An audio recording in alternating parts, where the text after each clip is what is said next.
توبة فيك أيضا ماضيا أبدا. إن الحمد لله نحمده ونستعينه ونستغفره ونتوب إليه ونعوذ بالله من شرور أنفسنا وسيئات أعمالنا من يهده الله فلا مضل له ومن يضلل فلا هادي له ونشهد أن لا إله إلا الله وحده لا شريك له ونشهد أن محمدا عبده ورسوله اللهم صل وسلم وبارك عليه وعلى آله وأصحابه أجمعين يا أيها الذين آمنوا اتقوا الله حق تقاته ولا تموتن إلا وأنتم مسلمون يا أيها الناس اتقوا ربكم الذي خلقكم من نفس واحدة وخلق منها زوجها وبث منهما رجالا كثيرا ونساء واتقوا الله الذي تساءلون به والأرحام إن الله كان عليكم رقيبا يا أيها الذين آمنوا اتقوا الله وقولوا قولا سديدا يصلح لكم أعمالكم ويغفر لكم ذنوبكم ومن يطع الله ورسوله فقد فاز فوزا عظيما أما بعد فإن أصدق الحديث كتاب الله وخير الهدي هدي محمد صلى الله عليه وسلم وشر الأمور محدثاتها وكل محدثة بدعة وكل بدعة ضلالة وكل ضلالة في النار ثم أما بعد chers frères et sœurs en islam, chers téléspectateurs auditeurs de Bonferré, assalamu alaikum wa rahmatullahi wa barakatuh. Soyez les bienvenus à l'écoute de votre émission islamique hebdomadaire ou plutôt votre école islamique, là où nous avons l'habitude de nous rencontrer et d'apprendre les uns des autres. J'ai prié Allah subhanahu wa ta'ala de nous faire profiter tous ensemble de ces quelques instants que nous allons passer ensemble dans sa voie, dans la recherche du savoir en vue de son application, afin que ce savoir ne soit pas un argument contre nous, mais plutôt un argument en notre faveur le jour où nous rencontrerons notre Seigneur Allah subhanahu wa ta'ala, yawma la yanfa'u malun wa la banun illa man ata Allah bi qalbin salim, jour où ni bien ni enfant ne seront d'aucune utilité, hormis pour celui qui regagne son Seigneur avec un cœur saint. Rappelons-nous justement notre triple responsabilité envers le savoir. La première responsabilité, c'est de l'acquérir. La deuxième responsabilité, c'est de l'appliquer. Et la troisième responsabilité, c'est de les transmettre aux autres comme il nous a été transmis par les prédécesseurs, et ce, conformément à la recommandation de notre prophète bien-aimé Mohammed sallallahu alayhi wa sallam lorsqu'il dit « Ballighu anni walaw aya » transmettez de ma part ne serait-ce qu'un verset. Allah subhanahu wa ta'ala nous bénisse tous, qu'il bénisse nos vies, qu'il bénisse nos familles, qu'il bénisse nos enfants, qu'il bénisse nos œuvres, qu'il bénisse notre cher pays, le Niger et son peuple, qu'il nous conforme davantage à sa sainte volonté. Amin ya rabbal alamin. Nous prions Allah subhanahu wa ta'ala par ses plus beaux noms et ses attributs de perfection, par son amour par lequel il a créé les créatures, par son amour par lequel il maintient l'univers malgré les péchés et l'injustice des créatures, et par toute chose par laquelle il aime être sollicité, subhanahu wa ta'ala, de nous pardonner tous, ainsi que nos parents, nos frères et sœurs en islam, où qu'ils se trouvent, les vivants et les morts, et de nous accorder son amour, l'amour de son prophète Mohammed sallallahu alayhi wa sallam, l'amour de toutes les créatures qu'il aime et qu'il aime, et enfin l'amour de toutes choses qui nous rapprochent de son amour. Amin ya rabbal alamin. Ceci dit, chers frères et sœurs en islam, chers téléspectateurs auditeurs, le thème de notre émission de ce soir est toujours le même, à savoir les qualités du bon musulman. 11e partie aujourd'hui avec l'aide d'Allah subhanahu wa ta'ala. qu'Allah nous conforme davantage à son bon traitement et vous en fasse profiter, vous et ceux à qui elle parviendra par la volonté d'Allah subhanahu wa ta'ala, grâce aujourd'hui, donc au moyen de communication, de transmission, de transfert, par conséquent, le hadith du prophète sallallahu alayhi wa sallam s'applique. Ballighu anni wala aya, transmettez de ma part ne serait-ce qu'un verset. Donc quelqu'un peut apprendre et transmettre à quelqu'un d'autre, comme le prophète sallallahu alayhi wa sallam a dit, il se peut que celui à qui on transmet, eh bien on comprenne mieux et applique mieux que le transmettre. Donc qu'Allah subhanahu wa ta'ala bénisse pour nous cette émission et pour tous ceux à qui elle parviendra par la volonté d'Allah subhanahu wa ta'ala. Rappelez-vous que le seul fait d'écouter ou de lire ces qualités n'apportera aucun changement dans votre vie spirituelle et matérielle, ni dans votre position par rapport à Dieu. Ce qui fera le changement, c'est la connaissance et la mise en application. Comme nous l'avons toujours rappelé, la triple responsabilité, donc apprendre, appliquer et transmettre. Voilà comment la religion nous est parvenue grâce donc à cette triple responsabilité. Il faut apprendre d'abord et puis appliquer sur soi ce qu'on peut appliquer et puis maintenant transmettre. C'est comme ça donc on peut véhiculer, propager la religion d'Allah subhanahu wa ta'ala. Chers frères et sœurs en islam, nous allons continuer l'énumération des qualités du bon musulman, plus précisément la troisième qualité sur laquelle nous nous sommes séparés et selon laquelle le bon musulman fait tout en Dieu. C'est-à-dire en Dieu il aime, en Dieu il déteste, en Dieu il donne, en Dieu il reçoit, en Dieu il agrée, en Dieu il se fâche. Bref, en Dieu il agit, il parle et se comporte. Et c'est comme ça, comme nous l'avons expliqué lors des émissions passées, les musulmans, le croyant, le serviteur doit donc se comporter tout en remettant les choses à Allah subhanahu wa ta'ala. Donc le dénominateur commun de tout ce qu'il fait, c'est l'agrément d'Allah subhanahu wa ta'ala, la satisfaction d'Allah subhanahu wa ta'ala, la récompense d'Allah subhanahu wa ta'ala ici-bas et dans l'au-delà. Donc c'est en Dieu qu'il agit, en Dieu qu'il parle, en Dieu qu'il se comporte, parce que sans cela, eh bien, ce serait peine perdue dans la mesure où les créatures ne peuvent pas le récompenser. La satisfaction ou le mécontentement des créatures ne peuvent pas donc influencer sur sa vie comme la satisfaction d'Allah subhanahu wa ta'ala ou la colère d'Allah subhanahu wa ta'ala. Donc, selon cette troisième qualité, le bon musulman fait tout en Dieu, c'est-à-dire en Dieu il aime et déteste, et nous avons explicité un peu le concept de al-wala wal-bara. En Dieu il donne et reçoit, en Dieu il agrée et se fâche, bref, en Dieu il agit, il parle et se comporte. Donc c'était le concept de al-wala wal-bara, l'alliance et le désaveu, que nous avons explicité lors des émissions passées. Aimer et détester en Dieu est un concept très important en islam, raison pour laquelle nous avons décidé de l'élucider un peu pour qu'il soit clair pour tous, Inch'Allah.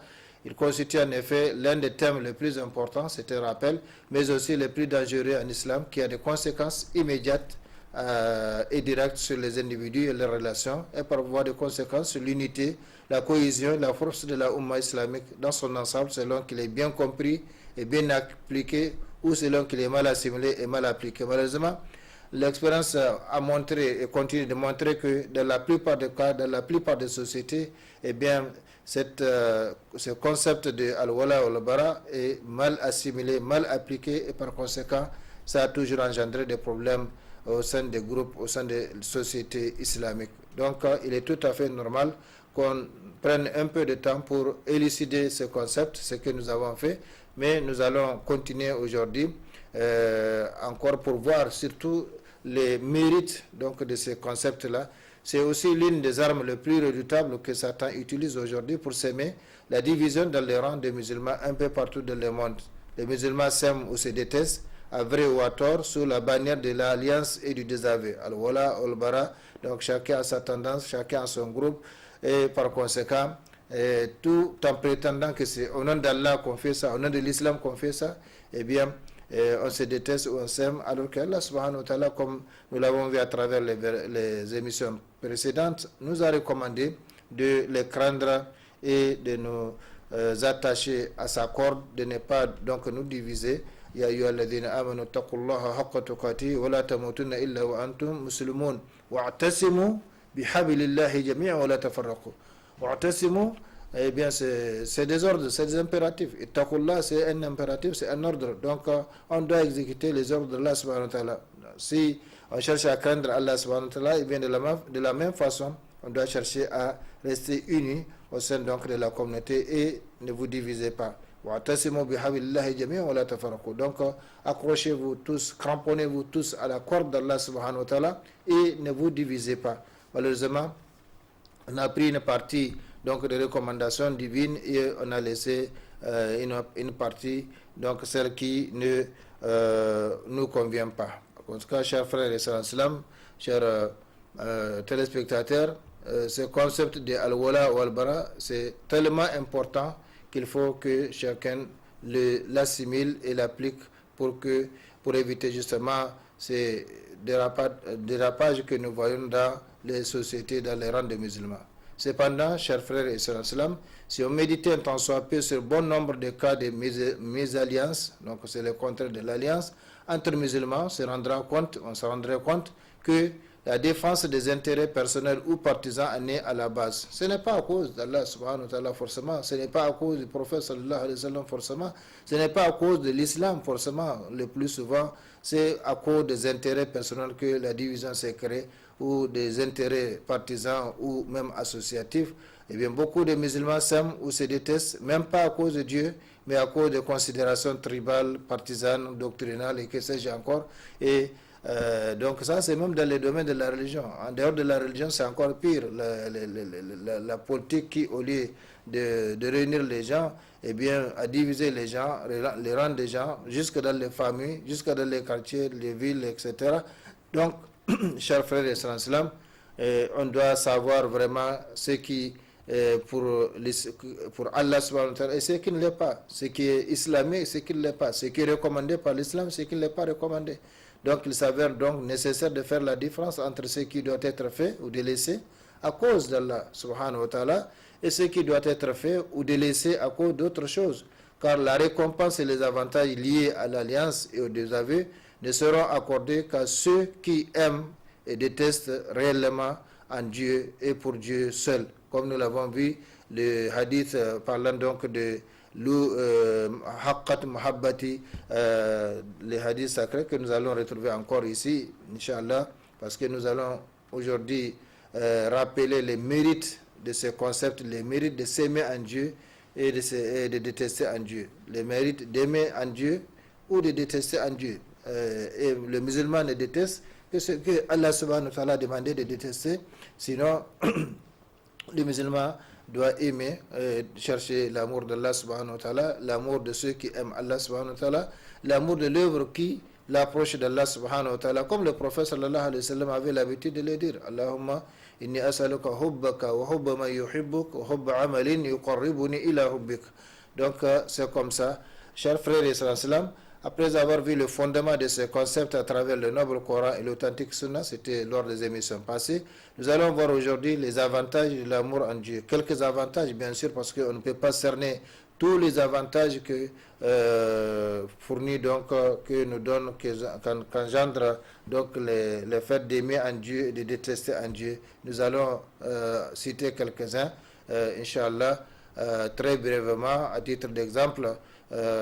Que ce que procure le fait d'aimer et de détester en Dieu.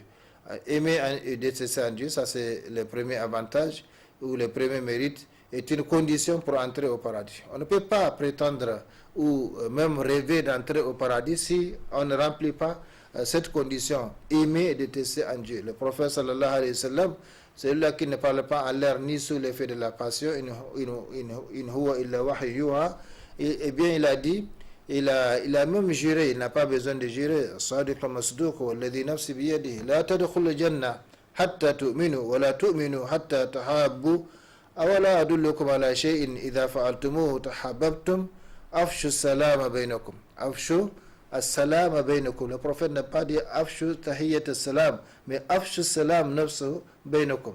Donc c'est très important. Le prophète sallallahu alayhi wa sallam jure ici, n'a pas besoin de jurer parce que tout le monde le connaît avant même la prophétie, avant même sa mission, l'apostolat, et bien tout le monde le connaissait, il est véridique, même ceux qui l'ont combattu, ils savaient qu'il était véridique, il était honnête, par conséquent, ils l'ont combattu, ce n'est pas parce qu'il ne croyait, il doutait de sa véracité, non, c'est tout simplement le refus d'adorer Allah subhanahu wa ta'ala. Walladhi nafsi biyadihi la tadkhul janna. Donc c'est des conditions, hatta, charte, hatta tu'minu wa la tu'minu hatta. Donc une autre charte, une autre condition. Tahabbu. Maintenant, il dit awala adullukum ala shay'in idha fa'altumuhu tahabbtum afshu salama bainakum. Donc, que ça veut dire, ce hadith du prophète sallallahu alayhi wa sallam, que chaque musulman doit connaître et travailler avec, l'appliquer dans sa vie. Je jure par celui dans la main de qui se trouve mon âme. Il s'agit d'Allah subhanahu wa ta'ala. Donc, quand on veut jurer, on jure par Allah subhanahu wa ta'ala et non par le père ou la mère comme les gens ont l'habitude de le faire. Donc, je jure, dit le prophète sallallahu alayhi wa sallam, par celui dans la main de qui se trouve mon âme. L'âme de chacun se trouve dans la main d'Allah subhanahu wa ta'ala. Vous n'entrerez pas au paradis jusqu'à ce que vous ayez la foi. Le paradis est réservé uniquement à ceux qui portent la foi. Al-Mu'minun. Et si vous parcourez le noble Coran, c'est comme ça que vous allez trouver. Plus que la foi, la piété, donc qui est une vertu recommandée par l'islam. Donc vous n'entrerez pas au paradis jusqu'à ce que vous ayez la foi. Et vous n'aurez pas la foi jusqu'à ce que vous vous aimiez. Donc vous voyez, c'est des conditions transitives. Pour entrer dans le paradis, il faut avoir la foi. Et pour avoir la foi, la vraie foi, il faut s'aimer donc mutuellement. Il faut s'aimer mutuellement, comme le prophète sallallahu alayhi wa sallam a dit, la yuminu ahadukum hatta yuhibba li akhihi ma yuhibbu li nafsi. Nul d'entre vous ne sera véritablement croyant jusqu'à ce qu'il aime pour son frère ce qu'il aime pour lui-même. Donc on peut se poser la question, qu'est-ce que j'aime pour moi-même que je n'aime pas pour mon frère en islam, pour ma soeur en islam? Donc s'il y a quelque chose que j'aime et que pour moi-même et que je n'aime pas pour les autres, cela veut dire qu'il y a quelque chose qui cloche dans ma foi. Billah. Donc ici le prophète sallallahu alayhi wa sallam jure, il n'a pas besoin de jurer dans ce hadith authentique rapporté par Muslim, il nous dit, je jure par celui dans la main de qui se trouve mon âme. Vous n'entrerez pas au paradis jusqu'à ce que vous ayez la foi. Et vous n'aurez pas la foi jusqu'à ce que vous vous aimiez. Donc l'amour mutuel, comme nous l'avons souligné à travers donc, les émissions précédentes, où Allah subhanahu wa ta'ala nous a fait savoir que son amour devient obligatoire pour ceci, pour cela. Mais comme nous l'avons expliqué, il n'y a pas d'obligation pour Allah, sauf ce qu'il s'est prescrit lui-même, comme il s'est prescrit la miséricorde. Kataba rabbukum ala nafsihi rahma.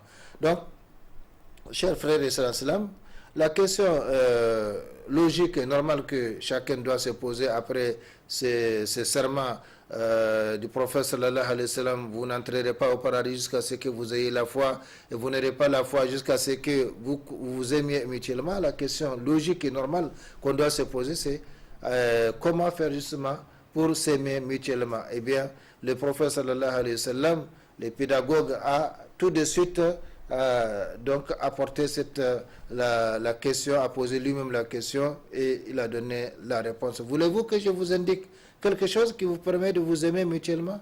Et la réponse est évidemment oui, nous voulons quelque chose, nous voulons savoir donc qu'est-ce qui nous permet de nous aimer mutuellement. Eh bien, dit, répandez la paix entre vous.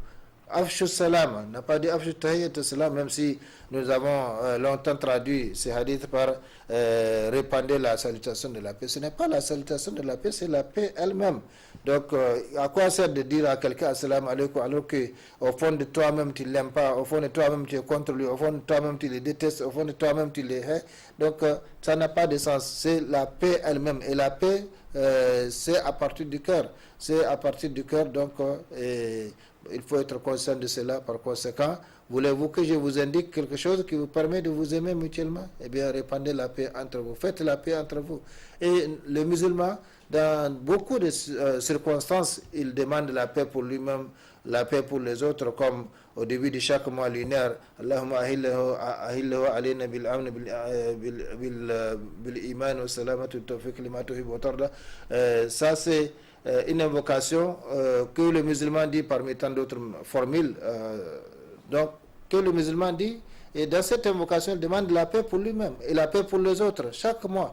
Et dans chaque prière, nous disons Assalamu alayna wa ala ibadillahi salihin. Que la paix d'Allah soit sur nous et sur les serviteurs vertueux d'Allah subhanahu wa ta'ala. Et également, quand on se rencontre, assalamu alaikum, mais le professeur, en islam, il dit que même si c'est un arbre qui s'interpose entre deux musulmans, eh bien, ils doivent renouveler cette salutation. Et la salutation islamique, c'est la seule salutation au monde dans laquelle on demande la paix d'Allah subhanahu wa ta'ala, la miséricorde d'Allah subhanahu wa ta'ala et les bénédictions d'Allah subhanahu wa ta'ala. Ce n'est pas bonjour ou bonsoir, comment vas-tu, comment tu as passé la journée ou la nuit. Non, c'est une invocation et c'est une adoration qui a des mérites. Celui qui dit assalamu alaikum à quelqu'un, eh bien, comme le prophète sallallahu alayhi wa sallam l'a fait avec ses compagnons lorsqu'ils étaient assis à côté de lui, et quelqu'un est venu, il a dit assalamu alaikum, le prophète a répondu, puis il a dit 10. Un autre est venu, il a dit assalamu alaikum wa rahmatullah, le prophète a répondu, puis il a dit 20. Un autre est venu, il a dit assalamu alaikum wa rahmatullahi wa barakatuh. Le prophète sallallahu alayhi wa sallam a répondu, puis il a dit 30. Les compagnons ont demandé, c'est quoi cette notation, 10, 20, 30? Le prophète a dit, celui qui a dit assalamu alaikum tout court, eh bien il a 10 bonnes actions. Celui qui a dit assalamu alaikum wa rahmatullah, eh bien il a 20 actions à son compte. Et celui qui a dit assalamu alaikum wa rahmatullahi wa barakatuh, eh bien il a 30 bonnes actions. Et en islam, si on vous salue, eh bien farudduha bi ahsan minha, non, iza huyitum tahiyatin farudduha, c'est quoi le verset,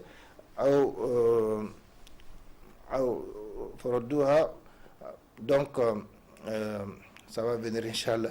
Si on vous adresse le salut en islam, eh bien vous devez répondre par une formule identique, une formule ahsan minha, ahsan minha, donc soit une formule identique ou une formule meilleure que ça. Donc si on vous dit assalamu alaikum, vous devez dire wa alaikum assalam wa rahmatullah, ou bien wa alaikum assalam wa rahmatullah wa barakatuh. Ça c'est le top. Donc et ça le prophète sallallahu alayhi wa sallam a dit, celui qui dit ça, il a 30 bonnes actions à son compte.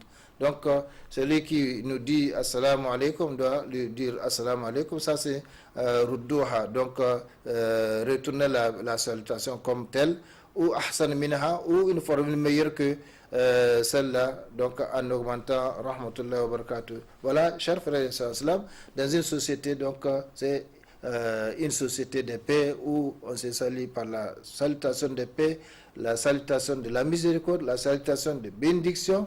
Mais où sommes-nous par rapport à tout cela? Il y a des gens, puisqu'ils savent que vous allez leur dire assalamu alaikum, dès qu'ils vous voient, ils cherchent à fuir pour ne pas que vous disiez assalamu alaikum, subhanallah, qu'Allah subhanahu wa ta'ala nous fasse comprendre. Donc je reviens à ces hadiths du prophète sallallahu alayhi wa sallam, dans lesquels il jure, il n'a pas besoin de jurer, je jure par celui dans la main de qui se trouve mon âme, vous n'entrerez pas au paradis, donc c'est une condition, jusqu'à ce que vous ayez la foi. Et vous n'aurez pas la foi jusqu'à ce que vous vous aimiez. Voulez-vous que je vous indique quelque chose qui vous permet de vous aimer mutuellement? Répandez la paix entre vous. Faites la paix entre vous. Hadith authentique rapporté par Muslim. Chers frères et sœurs, ça c'est un mérite parmi les mérites du concept d'aimer en Dieu et de détester en Dieu. Et vous voyez que ça conditionne l'entrée même du paradis. Donc tout ce que nous sommes en train de faire, l'objectif c'est justement gagner dans l'au-delà. L'objectif c'est retourner après avoir accompli correctement la mission pour laquelle nous avons été créés et placés sur cette terre, comme nous l'avons toujours rappelé, je n'ai créé les djinns et les humains que pour qu'ils m'adorent. Allah ne t'a pas créé pour autre chose. Donc cette mission-là qui consiste à adorer Allah subhanahu wa ta'ala, mais avant d'adorer Allah subhanahu wa ta'ala, il faut le connaître. Il faut les connaître et c'est la raison pour laquelle il a envoyé des messagers, il a fait descendre livres dont le dernier est le noble Coran et des messagers dont le dernier est Muhammad sallallahu alayhi wa sallam. Donc on ne peut pas retourner, on ne peut pas avoir le paradis sans la foi et on ne peut pas avoir la foi véritable sans l'amour mutuel. La yu'minu ahadukum hatta yuhibba li akhihi ma yuhibbu li nafsihi. Et ici, la tadkhulu al-jannah hatta tu'minu wa la tu'minu hatta tahabbu, comme le prophète sallallahu alayhi wa sallam l'a dit. Deuxième mérite, avantage de s'aimer en Dieu et de détester en Dieu. Donc aimer et détester en Dieu fait partie des divisions de la foi. La foi islamique, comme vous le savez, comprend en effet plus de 70 parties qu'il faut non seulement connaître, mais surtout mettre en application. Car le musulman se surpasse en fonction de la connaissance de ses ramifications, de ses divisions, de ces parties donc, et de leur application. Sont plus de 70 parties et dans une variante plus de 60 parties, mais quand les savants les ont extrapolés à partir du noble Coran et des hadiths du prophète sallallahu alayhi wa sallam, eh bien ils ont trouvé effectivement 79 ramifications aux branches de la foi. Le prophète sallallahu alayhi wa sallam a en effet dit dans un hadith authentique: الإيمان بدع وسبعون شعبة أعلاها قول لا إله إلا الله وأدناها إماطة الأذى عن الطريق والحياء شعبة من الإيمان رواه مسلم. La foi comporte, dit le prophète sallallahu alayhi wa sallam, plus de 110 parties, 110 branches, 110 ramifications. La plus haute partie est l'expression La ilaha illallah, point de divinité digne d'adoration hormis Allah, et la plus basse partie est le fait de dégager les obstacles de la route. Le fait donc de dégager les obstacles de la route, c'est un article de foi. On comprend automatiquement que le fait de mettre des obstacles sur la route, eh bien, c'est un article d'ingratitude, pour ne pas dire un article de mécréance, parce que ça s'oppose directement donc, au fait de dégager les obstacles de la route. Donc, et le fait, la pudeur est aussi une partie de la foi. Hadith rapporté par le Bukhari et le Muslim. Donc ici nous avons dit roi ou musulman, mais en réalité c'est rapporté par les deux. Donc ça c'est le hadith du prophète sallallahu alayhi wa sallam. Sont 10 parties, comme je l'ai dit, eh bien non seulement il faut les connaître et également les mettre en application. C'est là que les gens se surpassent, c'est là que les musulmans se surpassent. Et vous savez, l'islam c'est 3 niveaux. Le niveau commun, le tronc commun qui est l'islam, qui a 5 piliers. Les fondamentaux, la double profession de foi, la ilaha illallah Muhammad Rasulullah, ou ashhadu an la ilaha illallah, ashhadu anna Muhammad Rasulullah, iqam as-salah, ita zakat, soum ramadan, hajj al-bayt liman istata'a ilayhi sabila. Donc les 5 piliers fondamentaux de l'islam, ça c'est les troncs communs. Celui qui les observe, eh bien, il est au niveau de l'islam. Il y a le deuxième niveau qui est le niveau de la foi, l'iman. Donc, comme le prophète sallallahu alayhi wa sallam a dit, al-iman billah wal malaikati wa rusuli wa kutubi wal yawm al-akhir wal qadr khayri wa sharri. Donc, ça fait 6 piliers fondamentaux de la foi. En plus des branches, les branches sont les ramifications, mais il y a 6 piliers fondamentaux. Et un édifice ne tient pas seulement avec les piliers, il faut nécessairement des traverses, il faut nécessairement d'autres matériaux complétifs pour pouvoir donc former ou construire ou tenir un édifice. Donc l'édifice de la foi du musulman ou du Coran ne tient pas sans la connaissance de ces différentes parties de la foi et leur application dans sa vie. Et c'est là que donc les gens se surpassent. Ça c'est le niveau commun. Ce n'est pas le deuxième niveau, plutôt ce n'est pas n'importe quel musulman qui parvient donc à concrétiser ces 6 piliers de la foi. Ensuite, il y a le troisième niveau, le dernier niveau, le top donc de l'islam, de la religion, c'est al-ihsan. Comme le prophète sallallahu alayhi wa sallam a dit, al-ihsan an ta'budullah ka'annaka tara, fa illam takun tara, fa innahu yarak. Donc la perfection ou la bienfaisance, c'est qui consiste à adorer Allah comme si tu le voyais, et si tu ne le voyais pas, tu restes convaincu que lui, il te voit où que tu te trouves, dans quelque situation dans laquelle tu te trouves, dans quel état dans lequel tu te trouves, eh bien, Allah subhanahu wa ta'ala te voit. C'est pas qu'il te voit, mais il te récompensera en fonction des œuvres que tu as accomplies dans cette situation, dans cet état, dans ce lieu, dans ce temps. Donc, chers frères et sœurs en islam, voilà les 3 niveaux de l'islam. Les niveaux de la religion, les troncs communs que l'islam, le deuxième niveau qui est la foi, l'iman, et le troisième niveau qui est donc le niveau de la perfection ou de la bienfaisance, qui consiste à adorer Allah subhanahu wa ta'ala comme si on le voyait, et si on ne le voit pas, on reste convaincu que lui, il nous voit. Donc ce n'est pas tout le monde qui parvient au deuxième niveau déjà, mais maintenant il y a très peu de gens qui vont parvenir donc au troisième niveau qui est le niveau de la perfection, où on adore Allah subhanahu wa ta'ala. Nous avons vu quelques versets qui parlent de cela dans justement les émissions passées, où Allah subhanahu wa ta'ala nous a fait savoir qu'il n'y a pas de situation dans laquelle on peut se trouver. C'est parmi les qualités du musulman, il s'agit donc de la qualité de al-muwaqaba, le fait de surveiller Allah subhanahu wa ta'ala, ou de se surveiller tout en étant conscient que Allah subhanahu wa ta'ala nous voit, Allah subhanahu wa ta'ala nous entend, qu'Allah subhanahu wa ta'ala va nous récompenser en fonction de ce que nous faisons comme acte, comme comportement, comme parole. Par conséquent, nous avons frôlé, explicité ce concept de la muraqaba dans la deuxième qualité parmi les qualités donc du musulman. Chers frères et sœurs islam, pour continuer, je rappelle ce hadith, combien important. La foi comporte plus de 110 parties, 110 branches. La plus haute partie est l'expression La ilaha illallah, pour une divinité digne d'adoration en Allah. Et la plus basse partie est le fait de dégager les obstacles de la route. La pudeur est aussi une partie de la foi rapportée par Al-Bukhari. Chers frères et sœurs islam, Ça, c'est le deuxième profit, le deuxième avantage, le deuxième mérite d'aimer en Dieu et de détester en Dieu. Troisième mérite, aimer et détester en Dieu fait partie des délices de la foi. Oui, pour nous montrer que la foi des délices, si on n'a pas goûté à ces délices, eh bien, il est tout à fait normal qu'on n'aime pas la foi, que les ordres d'Allah subhanahu wa ta'ala, on les trouve lourds à accomplir, on les trouve lourds à accepter et à accomplir. Par conséquent, ici le prophète sallallahu alayhi wa sallam dit thalathun man kunna fihi wajada bihin halawat al-iman an yakuna Allah wa rasuluhu ahabba ilayhi mimma siwahuma wa an yuhibba al-mar'a la yuhibbuhu illa lillah wa an yakraha an ya'uda fi al-kufr ba'da idh anqadhahu Allah minhu kama yakrahu an yulqa fi an-nar aw kama qala في الحديث المتفق عليه. Donc رواه البخاري ومسلم.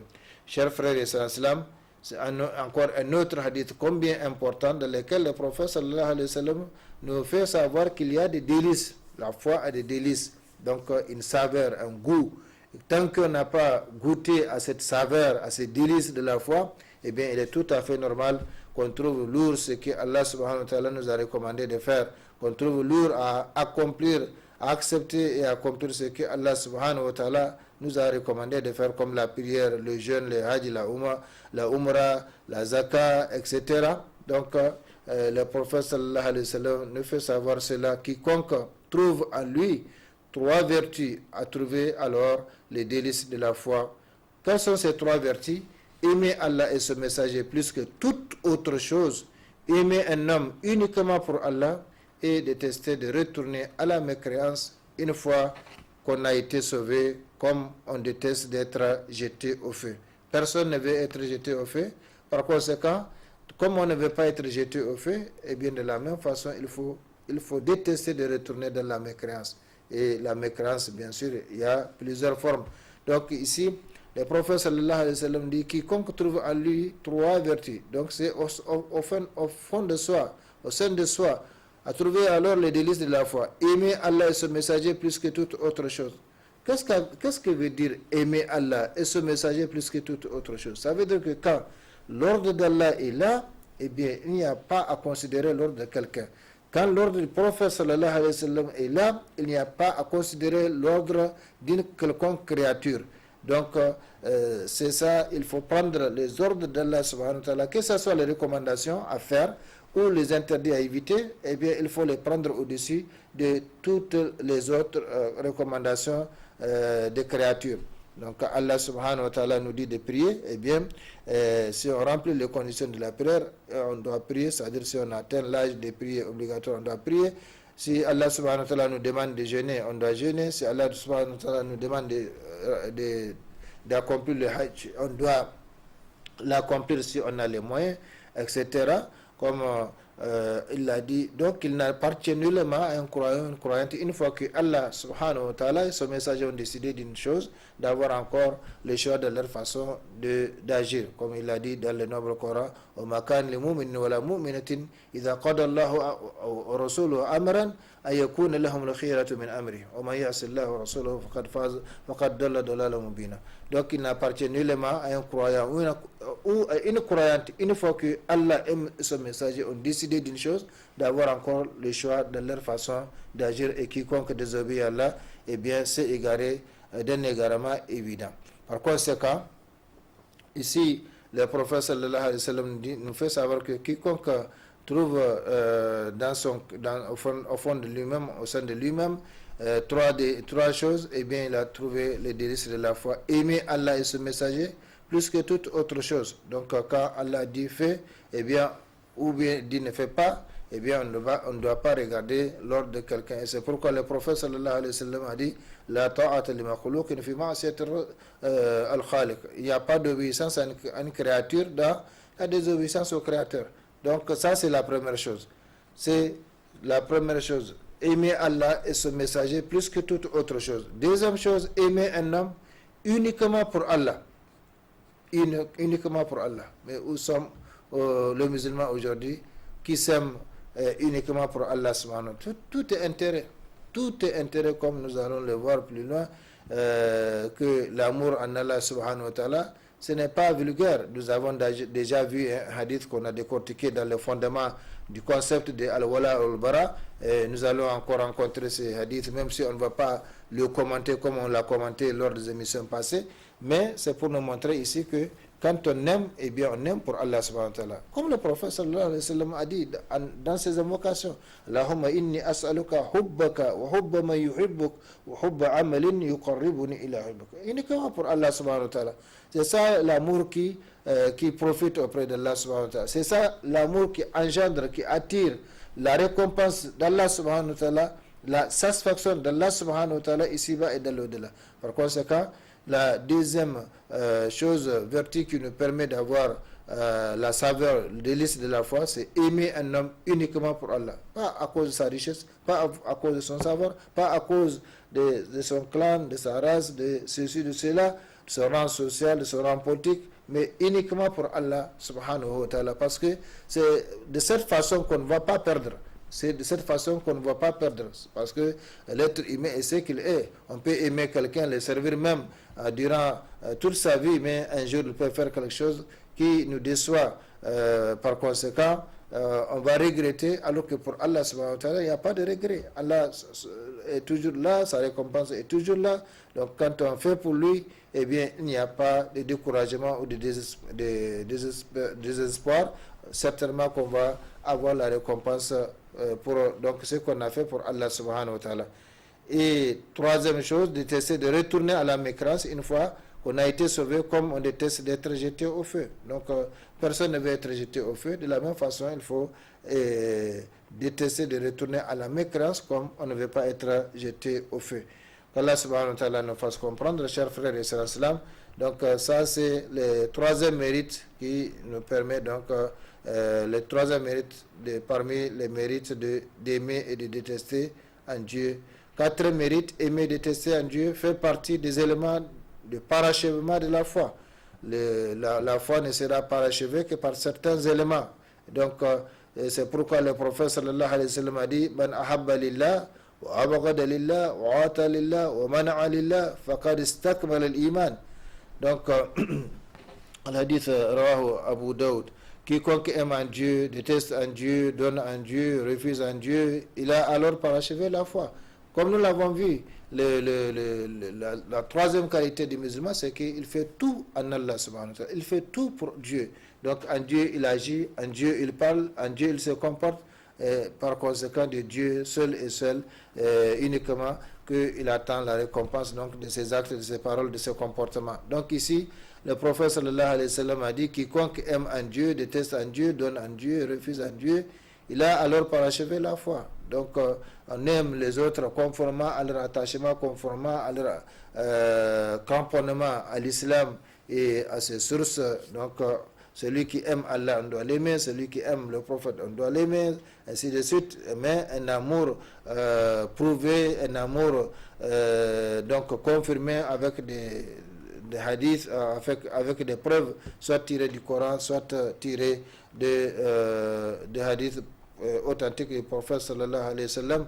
Comme Allah dit قل إن كنتم تحبون الله فاتبعوني يحبكم الله ويغفر لكم الله ويغفر لكم ذنوبكم والله غفور رحيم. Donc quiconque aime en Dieu, déteste en Dieu, donne en Dieu, refuse en Dieu, eh bien il faut apprendre à faire tout cela en Dieu. Quand on parle, qu'on sache qu'on parle pour Dieu. Quand on s'était, qu'on sache qu'on s'était pour Dieu. Quand on agit, qu'on sache que cette action-là qu'on entreprend, on l'a fait pour Dieu. Quand on se comporte d'une manière ou d'une autre, qu'on sache que ce comportement c'est pour Allah subhanahu wa ta'ala. De la même façon, quand on parle, qu'on sache que c'est en Dieu qu'on parle et pour Allah qu'on parle et par conséquent de lui seul, on attend la récompense. Donc ça c'est le quatrième mérite parmi les mérites d'aimer et de détester en Dieu. Donc cet élément, ça fait partie du parachèvement de la foi. Et si la foi n'est pas parachevée, eh bien cela veut dire que notre religion est manquante. Man ahabba lillah wa abghada lillah wa ata lillah wa mana'a lillah faqad istakmala al-iman ou comme qala sallallahu alayhi wa sallam. Chers frères et sœurs islam, continuons avec les hadiths donc a donné quelques exemples d'œuvres et de comportements qui doivent caractériser le croyant, en ce sens qu'il doit tout faire en Dieu, comme nous l'avons dit, et pour Dieu seul. Parce que c'est là que on aura en tout cas quelque chose auprès d'Allah subhanahu wa ta'ala. Donc on doit aimer pour en Allah subhanahu wa ta'ala, on doit détester en Allah subhanahu wa ta'ala, on doit donner en Allah subhanahu wa ta'ala, on doit refuser en Allah subhanahu wa ta'ala, on doit aider pour en Allah subhanahu wa ta'ala, œuvrer en Allah subhanahu wa ta'ala, parler en Allah subhanahu wa ta'ala, se comporter en Allah subhanahu wa ta'ala. Donc quiconque arrive à se comporter de la sorte, il a alors parachevé la foi. Parce que la foi, c'est ça, donc comme nous l'avons vu, les différentes ramifications, eh bien tout se ramène à ce que tout soit exclusivement réservé à Allah subhanahu wa ta'ala. On ne dédie rien de nos actions, de nos paroles, de nos comportements et encore moins de nos adorations à quelque chose qu'Allah subhanahu wa ta'ala, autre que Allah subhanahu wa ta'ala. Donc les hadiths a donné quelques exemples d'œuvres et de comportements qui doivent caractériser le croyant, en ce sens qu'il doit tout faire en Dieu et pour Dieu seul, aimer, détester, donner, refuser, aider, œuvrer, parler, etc. Eh bien, quiconque arrive à se comporter de la sorte, il a alors parachevé la foi. Allah subhanahu wa ta'ala nous fasse comprendre. Chers frères et sœurs, certes nous sommes en train de frôler ces mérites parce qu'on veut les cerner, Inch'Allah,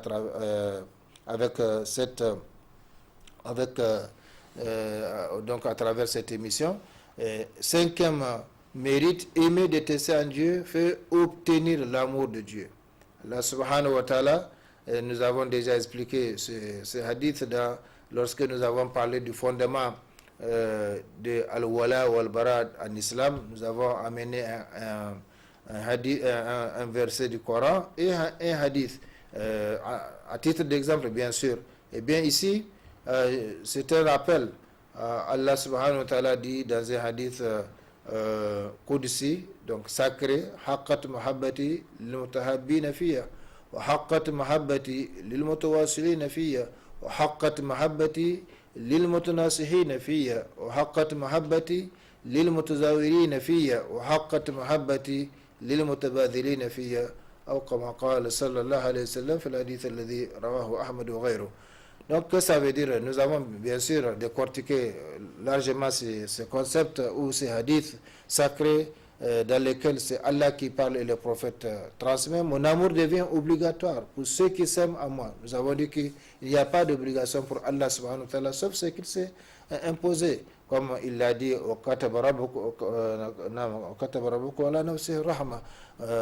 votre Seigneur s'est prescrit la miséricorde. Et dans un hadith authentique, sabaqat rahmati ghadabi, sabaqat rahmati ghadabi, ma miséricorde devance mon courroux, ma colère. Donc ça c'est Allah subhanahu wa ta'ala. Ici c'est lui qui parle. Donc c'est lui qui nous informe que son amour devient obligatoire pour certaines catégories de croyants, de musulmans qui remplissent donc certaines conditions comme le fait de s'aimer en Dieu. Donc mon amour devient obligatoire pour ceux qui s'aiment à moi.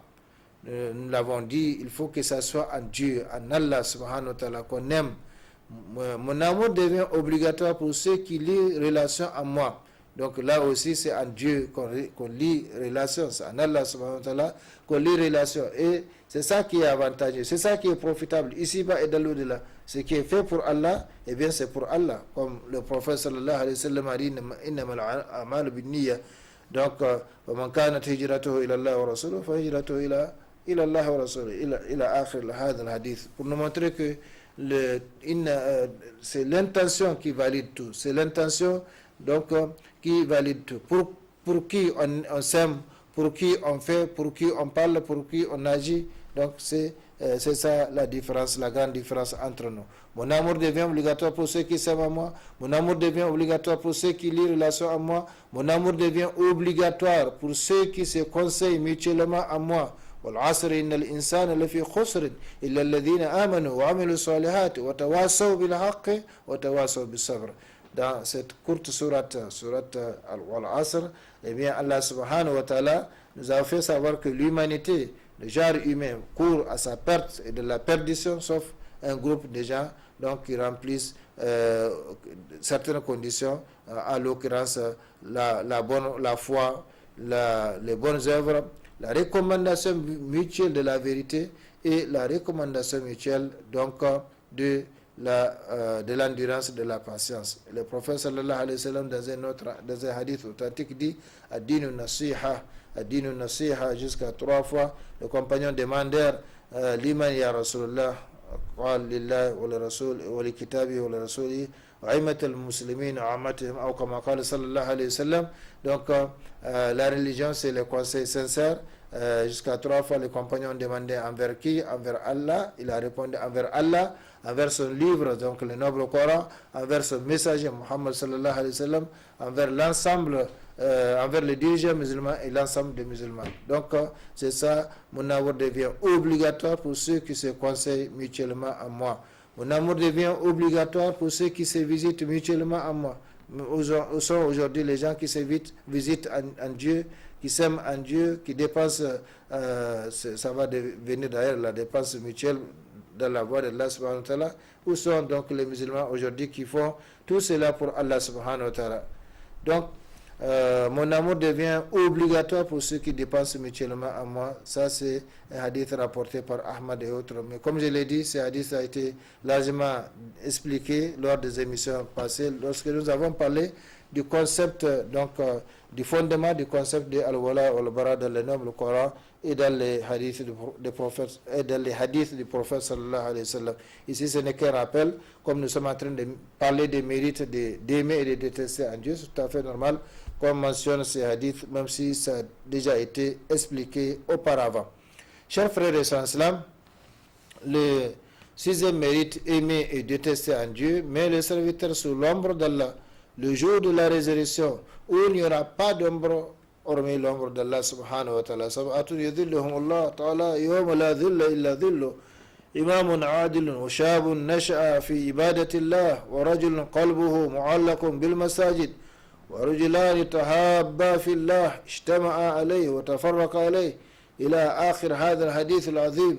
Donc dans lesquels le prophète sallallahu alayhi wa sallam nous fait savoir qu'il y a 7 catégories de personnes, 7 catégories de personnes qu'Allah va mettre sous son nombre le jour où il n'y aura pas d'ombre hormis son nombre, le jour où il y aura donc la station et le soleil en tant que créature sera rassemblé avec les gens. Eh bien, on l'amènera au rassemblement avec 70 bribes ou freins, 110 000 bribes ou freins, et avec chaque frein il y aura 110 000 anges qui les tiennent. C'est l'enfer, pour que donc il ne commence pas à engloutir les gens avant même le jugement. Donc la station dans cette place durera tellement que les gens vont transpirer, parce que le soleil sera proche donc des gens. Ils vont transpirer, certains vont être engloutis dans leur transpiration, d'autres la transpiration atteindra leur cou, d'autres au niveau de la poitrine, d'autres au niveau de la hanche, d'autres au niveau des genoux, ainsi de suite, chacun en fonction de ses œuvres, de ses bonnes œuvres.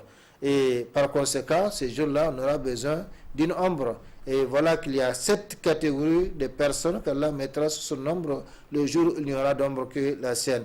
Et il y a également un hadith qui dit chacun sera sous l'ombre de son aumône jusqu'à ce que Allah finisse de trancher entre les gens. Donc l'aumône consistante qui peut servir d'ombre à l'homme, et bien s'il a les moyens, il faut qu'il la fasse. Donc regardez ce que vous donnez. Est-ce que cela peut constituer une ombre pour vous le jour de la résurrection? Ou bien vous allez essayer donc d'être candidat parmi ces 7 catégories de gens qui seront ombragés sous l'ombre d'Allah subhanahu wa ta'ala, yawma la dhilla illa dhillu, le jour où il n'y aura d'ombre que la sienne. Le prophète sallallahu alayhi wa sallam, as-sadiq al-masduq, celui qui ne parle pas en l'air ni sous l'effet de la passion, in huwa illa wahyun yuha, il a dit, Allah le Très-Haut mettra sous son nombre 7 catégories de personnes le jour de la résurrection, où il n'y aura que son nombre. Eh bien, quelles sont ces 7 catégories? La première catégorie, un dirigeant juste. Un dirigeant juste, le dirigeant, ce n'est pas seulement celui qui dirige le pays. Non. Les dirigeants, c'est au sens du responsable. Donc, comme le prophète sallallahu alayhi wa sallam a dit, kullukum ra'in wa kullukum mas'ulun an ra'ayati. Vous êtes tous des bergers, vous êtes tous des responsables. Et chacun de vous sera interrogé sur l'objet de sa responsabilité. Donc, selon ce qu'il commande, eh bien, on sera interrogé sur cette responsabilité. Donc, un dirigeant juste, ce n'est pas seulement celui qui dirige la société, celui qui dirige le pays, c'est tout responsable depuis la famille jusqu'au plus haut niveau. Donc, il faut comprendre cela. Et donc, ça, c'est la première catégorie de personnes. La deuxième catégorie de personnes qui seront ombragées sous l'ombre d'Allah subhanahu wa ta'ala, le jour noir d'ombre que la sienne, un jeune homme qui a passé sa jeunesse dans l'adoration d'Allah subhanahu wa ta'ala.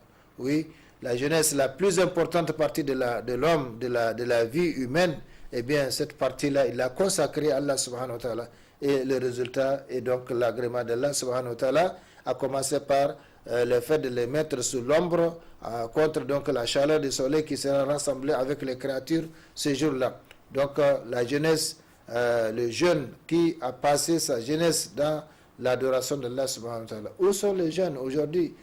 Beaucoup de gens, par cécité morale et par œuvre de Satan, disent qu'ils vont commencer à adorer Allah subhanahu wa ta'ala quand ils seront mariés, quand ils vont se marier. Donc c'est à ce moment qu'ils vont commencer. Et effectivement, quand ils seront mariés ou quand ils se marieront, vous allez voir qu'ils ne connaissent rien de la religion, ils battent la religion, ils viennent imiter seulement les gens à la mosquée.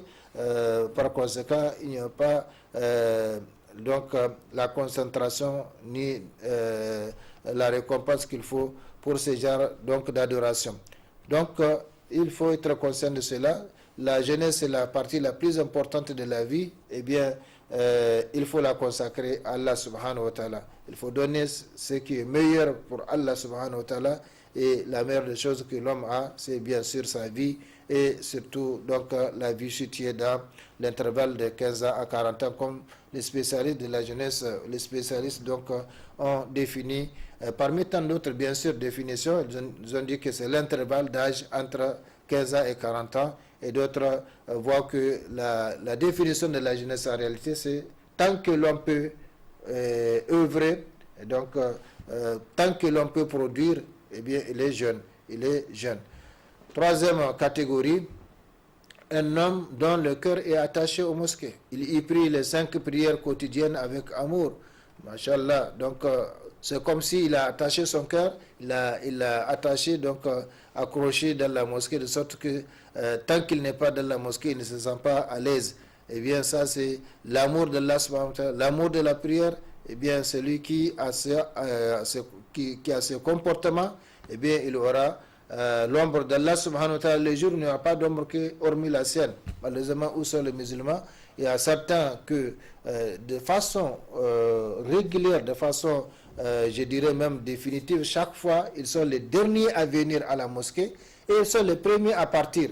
Bien sûr, il y a la réciprocité des comportements. Comme il n'y a pas le Dieu dans le cœur, il n'y a pas. Si c'était le bureau du ministre, ou le bureau du premier ministre, ou le bureau du président, eh bien, il sera le premier, il cherchera à être le premier à entrer et le dernier à sortir, parce qu'il veut avoir des privilèges, il veut présenter des doléances, et voilà que la maison d'Allah subhanahu wa ta'ala, c'est lui-là qui commande à l'univers tout entier. Eh bien, dans sa maison dans laquelle on vient prier, on ne peut pas venir à temps. Et après la prière, on ne peut même pas rester 1 minute pour dire les dhikrs, parmi les dhikrs que le prophète sallallahu alayhi wa sallam a dit. D'ailleurs, à l'occasion, il faut savoir que beaucoup de musulmans, quand je dis beaucoup de musulmans, il n'y a que Allah subhanahu wa ta'ala qui connaît la proportion, ne connaissent pas les dhikrs, les différents dhikrs qu'on fait après la prière. Les différents dhikrs qu'on fait après la prière. Donc, les gens se précipitent à faire les chapelets 33 fois, subhanallah, alhamdulillah, Allahu Akbar. Comme un éclair, en moins d'1 minute, vous allez trouver quelqu'un qui a fait donc 33 fois, subhanallah, 33 fois, alhamdulillah, 33 fois, Allahu Akbar. Et je me demande c'est quelle langue qu'il parle. Alors que même si on est conscient avec soi, les tasbih, c'est des paroles. La langue arabe, c'est des paroles. Il faut bien les prononcer. subhanallah, subhanallah, subhanallah, subhanallah. Et tant que l'œuvre n'est pas parachevée, eh bien la récompense ne sera pas parachevée, la récompense ne sera pas complète.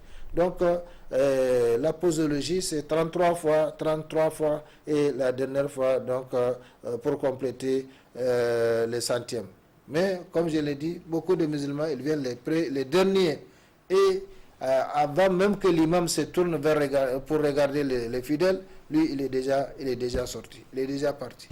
Il ne participe à rien dans la mosquée comme activité.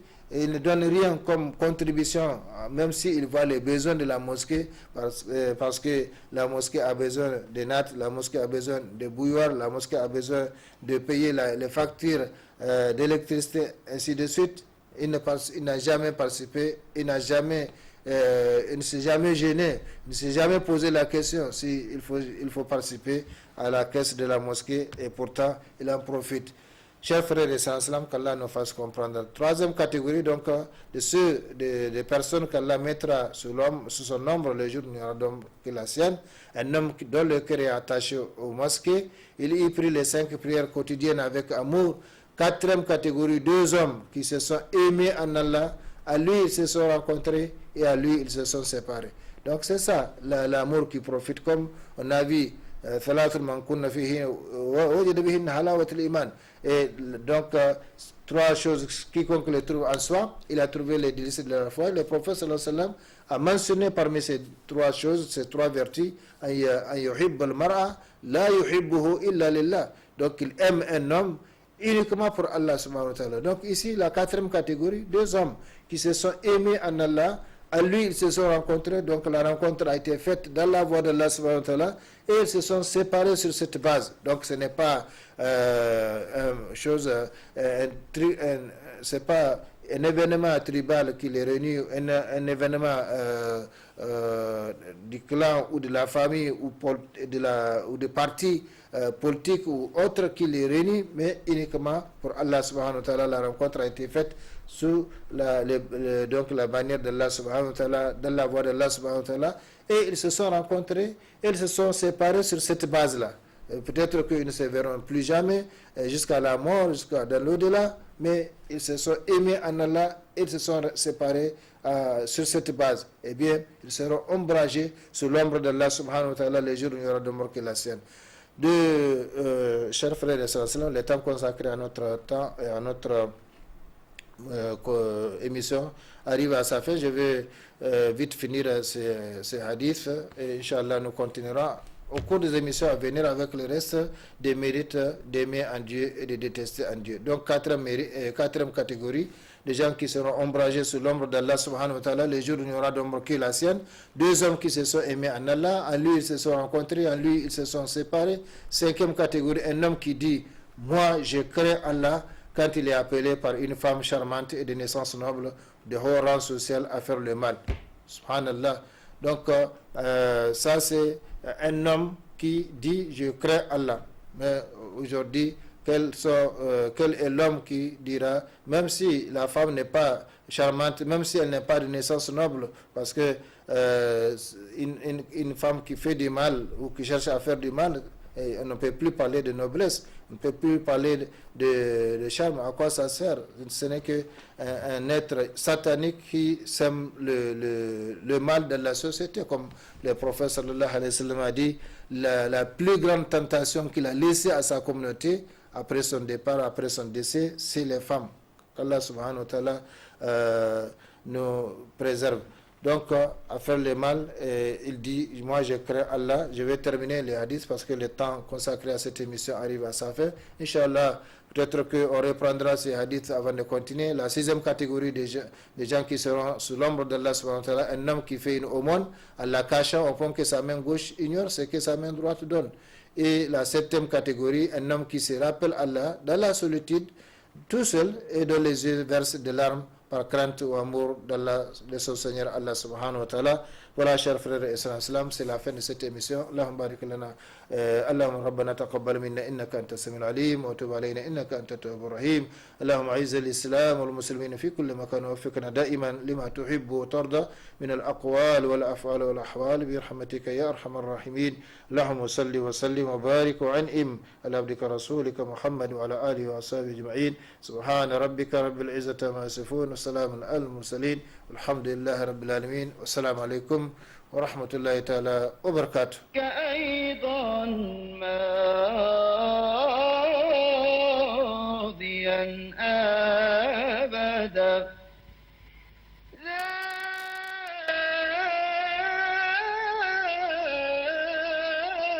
توبة فيك أيضا ماضيا أبدا